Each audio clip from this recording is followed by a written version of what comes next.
Miracles Dennis Aboagye a part of and as a member of the campaign team for Dr. Alhaji Mahmoud Bawumia going into the 2024 election. Also, a presidential staffer.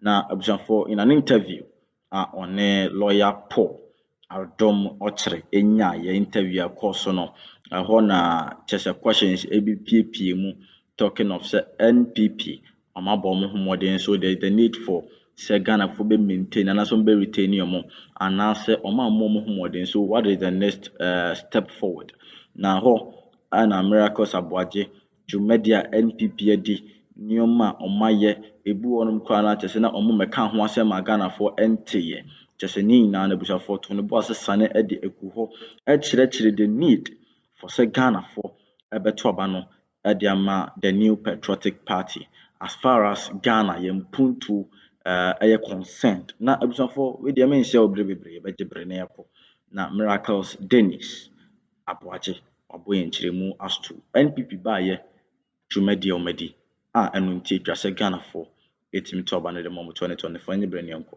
na yɛnkotie bi Emra. We all know that he's either technology or his money. And he has an initiative on money that Miracles is going to tell us about. But I have to talk about Miracles because, Miracles, you know what they say about you? In the MPP circles, in the government circles, they say that, as for Miracles, tell you whatever you say about him, he is so fiercely focused on winning 2024 that it's not a joke. 100%. Yeah, they say that you are so fiercely... Because we win. We are winning. Oh, you are sure? Absolutely, we are winning. No, I said you are so fiercely focused on that. Because we are winning. I was there when somebody wanted to make a phone call to you to tell you something. Yeah. Another person told you that, hey, Miracles now, friend, he will ask you that, how does this connect to our victory in 2024? Yeah, everything is 2024. We have to win. And I hear you said the 2024 election is not December 2024, it's now. No, it's now. We are winning now. By February, March, we would have won. February, March? Yes. Because you see, the people of Ghana are very clear that we've been down this lane before. You remember 2008? Between the year 2000 and 2008, you saw what happened. President Kufuor opened up this country. That was what we call the gateway to Africa. And they said we're the golden age of business. People were coming to our homes, to ask us for loans, ask us to come take loans and do business, Fidelity, Stanchart, Barclays. And then in 2008, I don't know if you remember, President Kufuor and the MPP government encountered two challenges. The water shortage, you remember? When in the morning, global prices went up. In the morning, people would be walking around with yellow gallons, which brought it to the studio. Amazing, and which brought the Kufuor gallon, issue. Yes. Then remember the fuel price and then the fuel shortages. Yes. Where increase in rice. And that was when we had the global economic crunch and all of that. So because of these challenges, all the successes Kufuor chalked. National Health Insurance Scheme, free maternal care, proper F-cube at that time. Kufuor engineered this country to really rally together and do amazing things. People forgot about all of that. And then the NDC, that was when they put in the spin. ADB account, NIB account, this person has millions of this year, remember? Yes. Millions of that day. And the people of Ghana had no choice. They had to fall for the NDC propaganda. Then we lost power. And then between 2009 to 2016, even though there were genuine challenges in 2008, everybody acknowledges that this country was reversed to pre-2000. Then what happened? The same Kufuor descendants had to come in 2017. And you saw what we did. Between 2017 to 2020, this country had actually been set on the path of growth. But for COVID, which is a fact. You can disagree, you can spin it, but that is the truth. In spite of all the borrowing, you will say we borrowed, but for COVID, we will not be in distress. Because the borrowing were actually invested at the right places, except that we encountered something nobody planned for, something we had not seen in the last 100 years. You see, so we have genuine challenges. We have genuine difficulties, but it doesn't negate all the successes we've chalked. And so in order for us not to go to what we experienced in 2017, in 2008, all we are saying is that let's protect the gains. Let's barricade what we've been able to achieve. Education, health, industrialization, energy. We need to protect it whilst we pursue the outstanding ones. Because we made that mistake.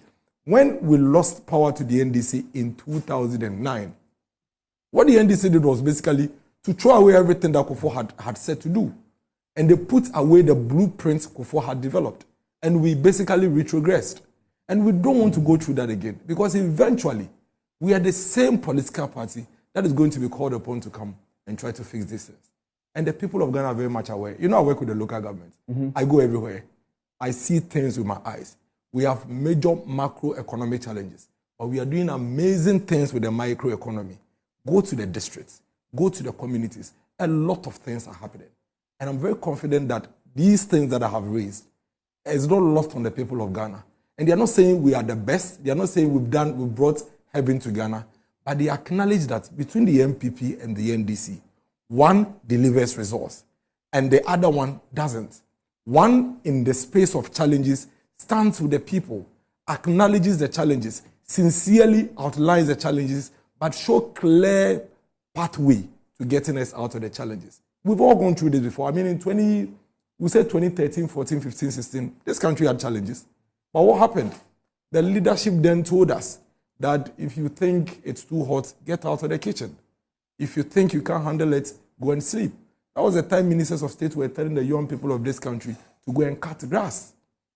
We encounter challenges, we raise it, and the president will say, well, I don't care what you say, even if you get me out of power, I'll do what I have. So we acknowledge the difficulties and challenges, no doubt about that. But we cannot afford to make that mistake we made in the past. We need to protect the gains we have made. Whilst we pursue the outstanding things, we can't throw them away.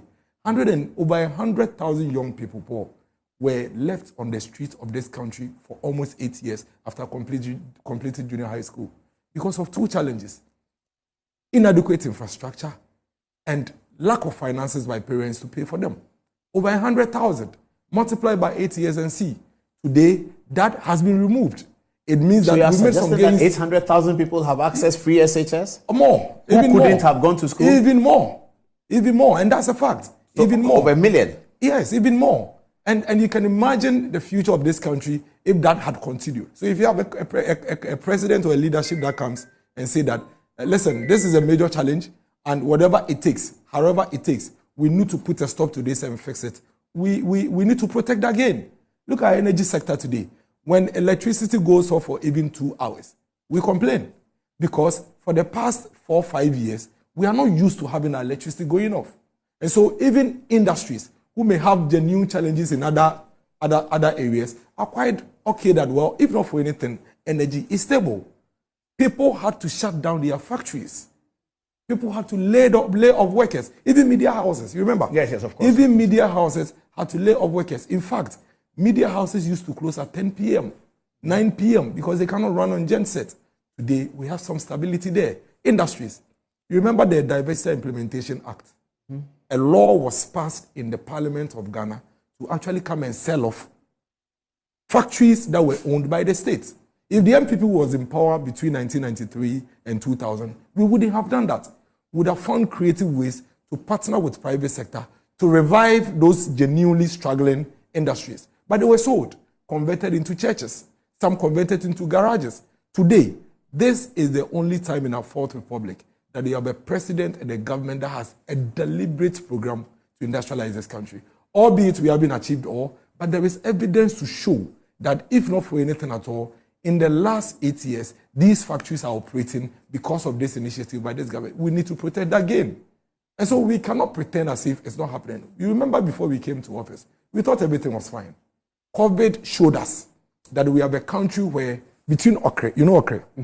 Honorable Dambuche's constituency, Okre, Ekuapem North, Ekuapem South, Madina, and Adenta, we had only one district hospital, which was Tetekwashi Memorial Hospital. And that's the truth. And I'm sure a lot of people had not even realized.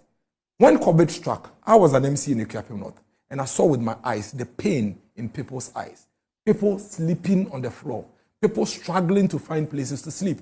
We had to go to senior high schools and go and beg school authorities to shut down so we can put patients there. At some point, we're paying people to stay indoors in their homes and every morning go and serve them breakfast and give them provisions because there was inadequate infrastructure to hold our health needs. Today, this government is embarking on one of the most audacious health investments to fix the health infrastructure gap once and for all. That project must be brought to an end. We must finish it. We must finish it, Paul. We must finish it. Go and see the Eastern Regional Hospital. Amazing facility. It needs to be completed. by the people who started it. And so when we say we need to win election 2024, it's not because MPP has to be in power. But the fact of the matter is that for the first time in the history of this country, Paul, we are saying, let's give a government that has started something that we can all see with our eyes the chance to bring it to an end. Let's not truncate it. Let's not put a break to it. Let's finish it and let's see what they have to do. After all, if it's the NDC that you want, additional 4 years will make much of a difference. If we are unable to deliver, bring the NDC back. But the challenges that are confronting us today, a lot of them that are external causes, those challenges, they cannot be solved by the NDC. That is the truth. Let's get to the next big thing. We can dispute it, but trust me,